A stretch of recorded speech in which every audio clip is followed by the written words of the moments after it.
Hubo una mujer que lo tuvo todo: la fama, el amor público, el poder, la belleza que detiene el tiempo. Una mujer que sonreía ante las cámaras con una seguridad que parecía inquebrantable. Pero detrás de esa sonrisa, según los rumores que nunca han dejado de circular, había algo que nadie veía, algo que ella cargaba sola, algo que, dicen quienes la conocieron de cerca, habría aceptado en silencio durante años, porque creía que era el precio que se pagaba por vivir en ese mundo. Su nombre lo conoce toda Latinoamérica: Angélica Rivera, la gaviota, la actriz que conquistó corazones en pantalla, la mujer que después se convirtió en algo más que una estrella de televisión y que al hacerlo pagó un precio que todavía hoy genera preguntas sin respuesta. Esta es su historia, no la que te contaron en los titulares, no la versión oficial. Esta es la historia que se fue armando en los márgenes, en los susurros, en los silencios que ella misma nunca rompió del todo. Y lo que vas a escuchar en los próximos minutos puede que cambie la imagen que tenías de ella para siempre. Para entender todo lo que vino después, hay que volver al principio. Hay que ir a ese momento en que Angélica Rivera era simplemente una chica con un sueño y una cara que el destino parecía haber tallado para las pantallas. Nació en 1969 en la Ciudad de México. Creció en un entorno humilde, con una madre que trabajaba y una familia que no tenía contactos en el mundo del espectáculo. No había padrinos, no había puertas abiertas. Solo había una joven con una determinación silenciosa y una presencia que era difícil ignorar. A los 17 años dio sus primeros pasos en el modelaje. A los 19 ya había llamado la atención de Televisa, el gigante mediático que en aquella época era prácticamente el dueño de la cultura popular mexicana. Entrar a Televisa en los años 80 no era solo conseguir trabajo, era entrar a una maquinaria que te construía, que te moldeaba, que decidía quién eras ante los ojos del público. Y Angélica Rivera entró. Y la maquinaria hizo su trabajo. Sus primeros pasos en las telenovelas fueron discretos, papeles pequeños, apariciones que no hacían ruido pero que le permitieron aprender cómo funcionaba ese mundo desde adentro. Ella observaba, ella aprendía, ella esperaba su momento con una paciencia que, según quienes la trataron en esa época, era una de sus cualidades más llamativas. Ese momento llegó, y cuando llegó, llegó con todo. Aquí está el primer gancho, porque hay algo en la historia de Angélica Rivera que muy poca gente conoce. Algo que sucedió en esos primeros años dentro de Televisa y que, según algunos rumores que circularon durante décadas en los pasillos de la industria, habría marcado su manera de relacionarse con el poder para siempre. Se dice, aunque nunca se ha podido confirmar del todo, que hubo momentos en esa etapa temprana en que Angélica se encontró en situaciones donde la línea entre lo profesional y lo personal era extremadamente difusa. Situaciones donde ella, siendo muy joven, habría tenido que tomar decisiones que no eran del todo libres. Decisiones que, según estas versiones que nunca fueron desmentidas completamente, habrían dejado una huella. Nadie lo sabe con certeza. Ella nunca lo confirmó. Pero tampoco lo negó con la contundencia que uno esperaría si se tratara de algo completamente falso. Y eso, en el lenguaje del silencio que Angélica Rivera maneja también, dice mucho. Pero sigamos, porque lo que vino a continuación fue uno de los fenómenos culturales más grandes que ha producido México en las últimas décadas. En 1994, Televisa lanzó una telenovela que se llamó Acapulco, cuerpo y alma. Angélica Rivera era una de sus protagonistas. El resultado fue notable pero no extraordinario. Sin embargo, algo había comenzado a moverse. El público la veía de otra manera. Ya no era solo una cara bonita.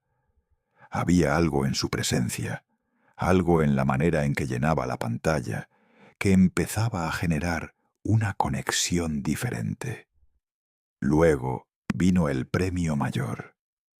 Y después, en 1997, llegó la producción que lo cambió todo. Acorralada. Si no conoces esa telenovela, imagina por un momento qué significa que una producción de televisión se convierta en el tema de conversación de toda una región. Imagina que cada noche, a la misma hora, millones de familias en México, en Centroamérica, en Sudamérica, se sienten frente a la pantalla a seguir la historia de un personaje. Imagina que ese personaje se convierte en parte de la cultura, en referencia, en ícono. Eso fue lo que Angélica Rivera logró con Acorralada. Su personaje, Paola Bracho, era la antagonista, la villana. Pero no era una villana de cartón. Era compleja, era intensa, era humana en su maldad. Y Angélica la habitó con una convicción que dejó a la audiencia sin palabras. La gente la odiaba, pero no podía dejar de mirarla. Ese es el tipo de actuación que hace historia. Y Angélica lo sabía. Después vendría Apuesta por un amor, en 2004. Otro éxito. Otro personaje que el público abrazó con fervor. Para mediados de la primera década del siglo XXI, Angélica Rivera era mucho más que una actriz de telenovelas. Era un símbolo. Era la gaviota. Era, para muchos, el rostro de la feminidad latinoamericana en pantalla. Y en ese momento, en la cúspide de su carrera, comenzó a conocerse su historia con un hombre cuyo nombre cambiaría todo. Enrique Peña Nieto. Para quien no recuerde el contexto, Peña Nieto era en ese momento el gobernador del Estado de México, uno de los estados más grandes e importantes del país. Era un político joven, ambicioso, con una carrera que apuntaba hacia arriba. Era también un hombre que había enviudado en 2007 tras la muerte de su primera esposa, Mónica Pretelini, y que cargaba con esa tragedia personal en plena vida pública. La relación entre Angélica Rivera y Enrique Peña Nieto comenzó a conocerse públicamente alrededor de 2008, y desde el primer momento generó conversación. ¿Una actriz de telenovelas y un político en ascenso? ¿La gaviota y el hombre que muchos ya veían como un candidato presidencial para 2012? Lo que para algunos era una historia de amor, para otros era algo más calculado, más estratégico, más frío. Los rumores empezaron casi de inmediato. Y aquí llegamos al segundo gancho de esta historia, porque según versiones que circularon con mucha fuerza en los medios mexicanos y que algunos periodistas llegaron a publicar con cierto detalle, la relación entre Angélica Rivera y Enrique Peña Nieto no habría comenzado exactamente como un flechazo espontáneo. O se habló de intermediarios, se habló de personas cercanas al círculo político de Peña Nieto que habrían facilitado el encuentro de una manera muy deliberada. La idea que circulaba era que para un político con aspiraciones presidenciales, tener al lado a una figura como Angélica Rivera era algo que tenía un valor que iba más allá de lo sentimental. Ella era querida, era conocida en todos los estratos sociales. Era, en el imaginario popular, una mujer trabajadora que había llegado desde abajo. Ese perfil encajaba perfectamente con la narrativa que Peña Nieto necesitaba construir. ¿Significa eso que el amor no existía? No necesariamente. Las cosas en la vida real rara vez son completamente cínicas o completamente románticas. Pero el contexto, los tiempos, los movimientos que se hicieron alrededor de esa relación generan preguntas que nadie ha respondido con claridad. Y ella, como siempre, guardó silencio sobre las partes que más importaban. Se casaron en noviembre de 2010. La boda fue un evento que paralizó a México. Medios de todo el mundo cubrieron la ceremonia. Fue una producción que, para muchos, parecía más cercana a una puesta en escena que a un matrimonio convencional. Y casi de inmediato, la carrera de Angélica Rivera empezó a transformarse. No de manera brusca, no de un día para otro, sino con esa gradualidad que a veces es más reveladora que los cambios repentinos. Fue dejando proyectos, fue reduciendo su presencia en televisión, fue convirtiéndose en algo diferente a lo que había sido durante 20 años. Estaba dejando de ser la gaviota para convertirse en otra cosa, la futura primera dama. Y ese proceso, o según quienes observaron de cerca esa transición, no fue completamente voluntario. Se rumorea, y esto es importante subrayar, que son rumores, que dentro del círculo político de Peña Nieto había personas que consideraban que la imagen pública de Angélica Rivera como actriz activa podía ser un problema, que era mejor construirla como una figura de apoyo, como una esposa presente, que como una personalidad independiente con su propia agenda. ¿Ella lo aceptó? ¿Lo negoció? ¿Se lo impusieron? Son preguntas que todavía flotan sin respuesta definitiva. En 2012, Enrique Peña Nieto ganó las elecciones presidenciales de México, y Angélica Rivera se convirtió en la primera dama del país más poblado de habla hispana del mundo. Para muchos, ese momento fue el punto más alto de una historia de ascenso. Para otros, fue el momento en que comenzó un descenso que se haría evidente con el tiempo. Porque ser primera dama de México en el siglo XXI no es lo mismo que ser primera dama en otro país o en otra época. México es un país con una prensa voraz, con una cultura política agresiva, con millones de personas con acceso a redes sociales y con una tradición de cuestionamiento que puede ser demoledora. Y Angélica Rivera estaba a punto de descubrir eso de la manera más dura posible. El tercer gancho llega ahora. Y tiene que ver con algo que en noviembre de 2014 sacudió a México como muy pocas historias lo habían hecho en años recientes: la Casa Blanca. El periodista de investigación Javier Valdez, del portal periodístico Aristegui Noticias, publicó una investigación que revelaba que Angélica Rivera era dueña de una residencia valuada en aproximadamente $7 millones en uno de los vecindarios más exclusivos de la Ciudad de México. La mansión se había convertido en noticia no por su valor en sí mismo, sino por cómo había sido adquirida. El constructor de esa propiedad era Grupo IGA, y Grupo IGA era un consorcio que había obtenido contratos millonarios con el gobierno del Estado de México cuando Peña Nieto era gobernador, y que seguía teniendo vínculos con proyectos gubernamentales. ¿Una coincidencia? ¿Un conflicto de interés? ¿Algo más profundo? La respuesta de Angélica Rivera fue notoria. Grabó un video para sus redes sociales en el que explicó que la casa había sido adquirida con su propio dinero, producto de sus años de trabajo como actriz, y que no había nada irregular en la operación. Pero la explicación no convenció a todos. Y las preguntas continuaron. Y su imagen, que hasta ese momento había sido casi intocable, comenzó a mostrar fisuras. Lo que vino después del escándalo de la Casa Blanca fue una etapa que quienes siguieron de cerca la vida pública de Angélica Rivera describen como un período de repliegue, dejó de aparecer tanto en actos oficiales. Su presencia en redes sociales, que hasta ese momento había sido activa y cuidadosamente manejada, se volvió más esporádica. ¿Era una decisión estratégica tomada por el equipo de comunicación del gobierno? ¿Era algo más personal?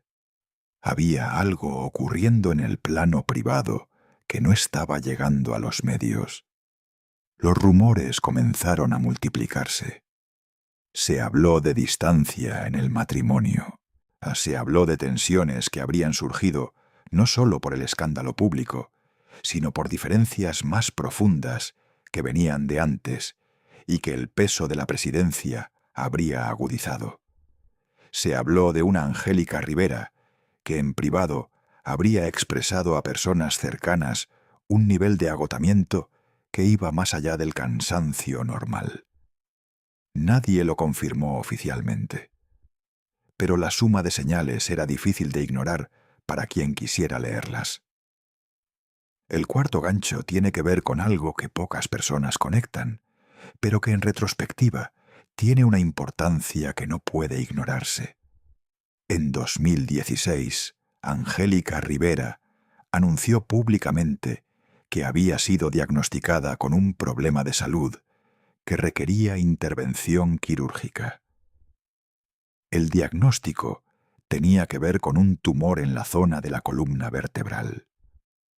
Fue operada con éxito y según la información que se dio a conocer, y su recuperación fue presentada como satisfactoria. Pero lo que hay alrededor de ese episodio de salud es más complejo de lo que pareció en el momento. Primero, el timing. El anuncio llegó en un período de máxima presión política para el gobierno de Peña Nieto, cuando las críticas al Ejecutivo llegaban desde múltiples frentes. Algunos analistas y periodistas señalaron que la manera en que se comunicó la enfermedad de la primera dama tuvo un efecto de desviar temporalmente la atención mediática.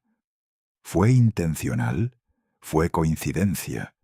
¿Fue una decisión fría de usar su condición de salud como herramienta de comunicación política? Son preguntas incómodas. Son preguntas que nadie en el entorno oficial respondió. Y son preguntas que, para quienes las formularon, y no tenían respuesta en ninguna declaración pública de Angélica Rivera. Lo que sí parece claro, basándose en todo lo que se supo después, es que ese episodio fue uno de los puntos de inflexión en su vida durante esos años, y que la experiencia de enfrentarse a un diagnóstico de esa naturaleza en un contexto de presión pública constante y en un matrimonio que los rumores describían como cada vez más frágil, habrían dejado marcas que van mucho más allá de las físicas. 2017. El gobierno de Peña Nieto estaba en la recta final. El desgaste acumulado de 5 años de gestión, de escándalos, de críticas, de una economía que no terminaba de despegar, se sentía en cada encuesta, en cada titular, en cada conversación política del país. Y en ese contexto, la figura de Angélica Rivera, como primera dama, había quedado casi en segundo plano. Ya no era la gaviota, ya no era la actriz, era la esposa de un presidente impopular, y esa definición la reducía a algo que ella, con toda la trayectoria que tenía detrás, no merecía ser. Fue en ese período cuando comenzaron a circular con más fuerza los rumores sobre el estado real del matrimonio. Se habló de que las apariciones conjuntas en público estaban siendo cuidadosamente gestionadas para mantener una imagen de unidad que en privado no existía. Se habló de que había acuerdos, tal vez no escritos, pero sí entendidos entre las partes, sobre cómo se manejarían las cosas una vez que terminara el sexenio. Nadie lo sabe, nadie que lo sepa habla, pero los rumores persisten con una terquedad que, para muchos, tiene su propia elocuencia. El quinto gancho. Y este toca algo que muy pocos se atreven a mencionar abiertamente. Hay personas que conocieron a Angélica Rivera en distintos momentos de su vida pública y privada. Personas que han hablado de manera anónima con periodistas o en conversaciones informales, que describen algo muy específico sobre cómo era ella en los últimos años del sexenio. Dicen que en ella se veía algo que no era la tristeza convencional. No era depresión en el sentido clínico del término, al menos no desde afuera. Era algo más parecido a la resignación, a la sensación de alguien que en algún punto del camino tomó una decisión o aceptó una situación, y que ahora cargaba con las consecuencias de esa aceptación con una dignidad que era, al mismo tiempo, admirable y perturbadora.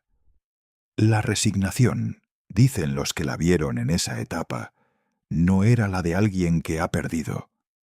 Era la de alguien que sabe exactamente lo que tiene, a lo que no tiene y lo que ya no puede recuperar. Eso, si es verdad, dice algo muy profundo sobre lo que habría sido la experiencia real de esos años de vida pública en Los Pinos. El 1 de diciembre de 2018, Enrique Peña Nieto entregó el poder a Andrés Manuel López Obrador. El sexenio había terminado, y con él, al menos en el plano simbólico, terminaba también la etapa de Angélica Rivera como primera dama. ¿Y ahora qué? Esa era la pregunta que muchos se hacían. ¿Volvería a las telenovelas? ¿Retomaría su carrera? ¿Intentaría recuperar a la gaviota que había dejado dormida durante años? Lo que ocurrió fue algo diferente, y fue revelador. A principios de 2019, se confirmó lo que los rumores venían anunciando desde meses antes. Angélica Rivera y Enrique Peña Nieto se separaban. No hubo una declaración conjunta emotiva. No hubo una conferencia de prensa donde explicaran con detalle lo que había pasado. Solo un comunicado frío, preciso, que decía lo mínimo necesario: que el matrimonio había terminado.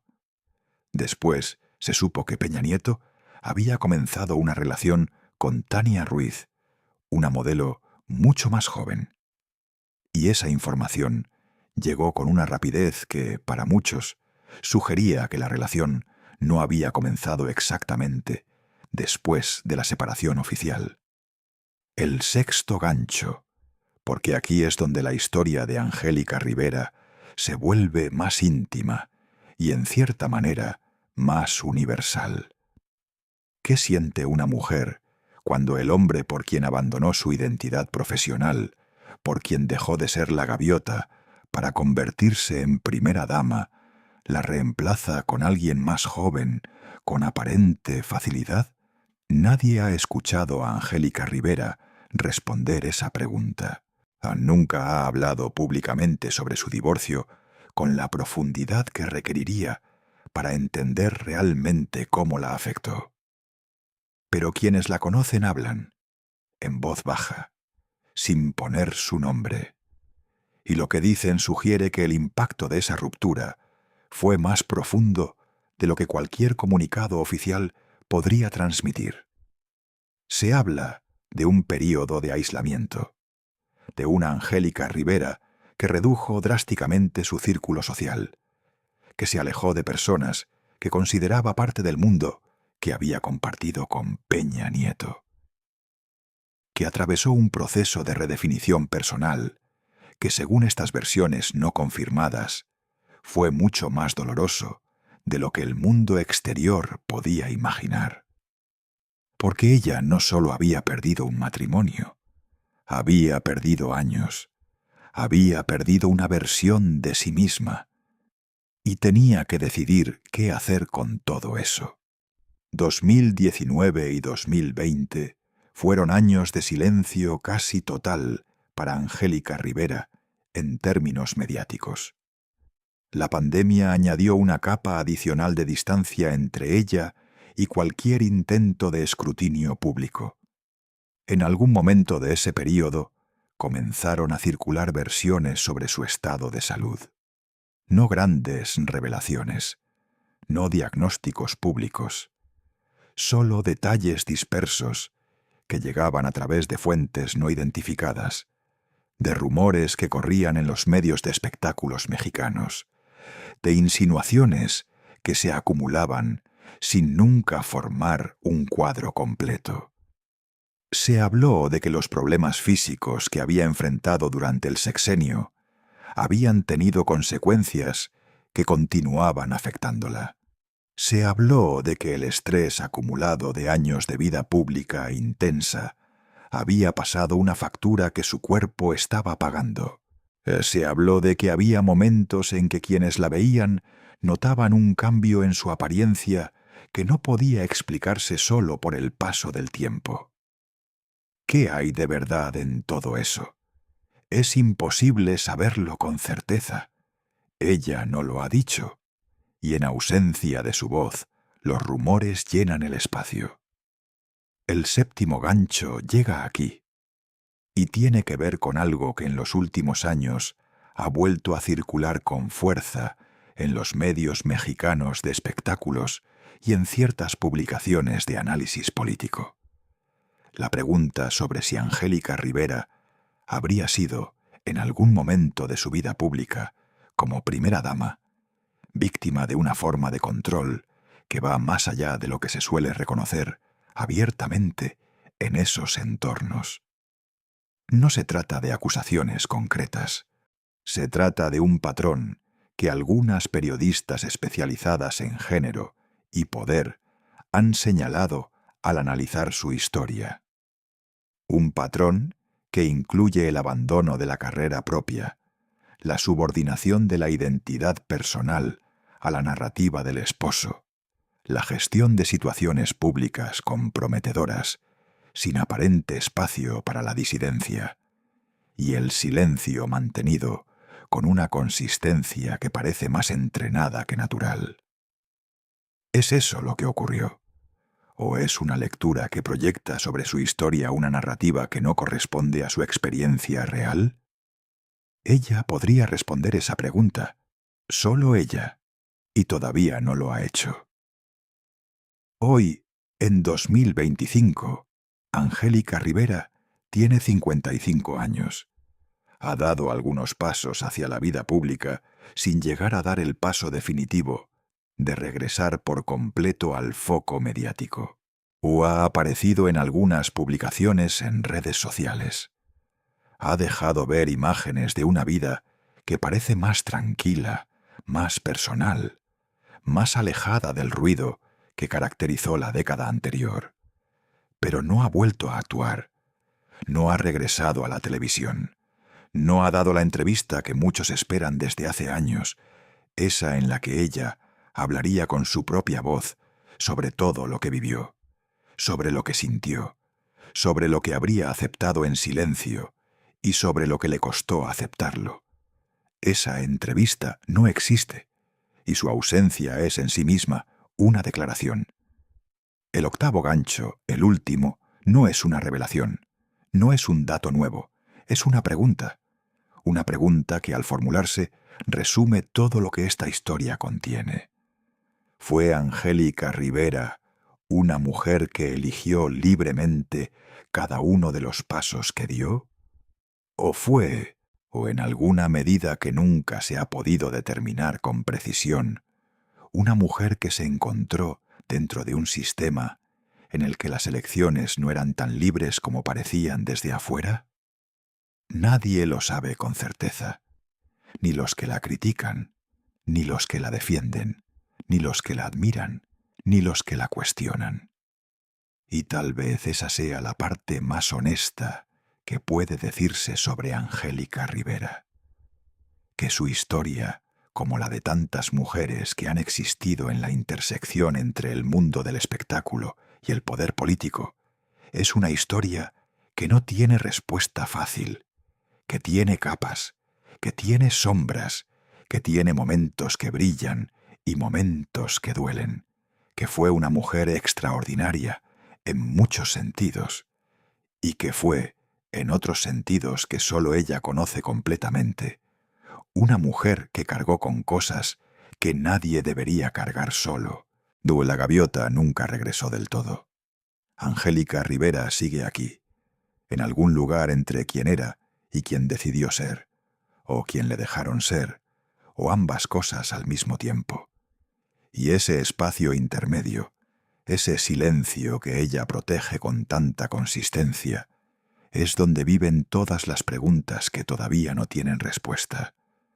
Preguntas que, según los rumores que nunca terminan de apagarse, tal vez nunca la tendrán.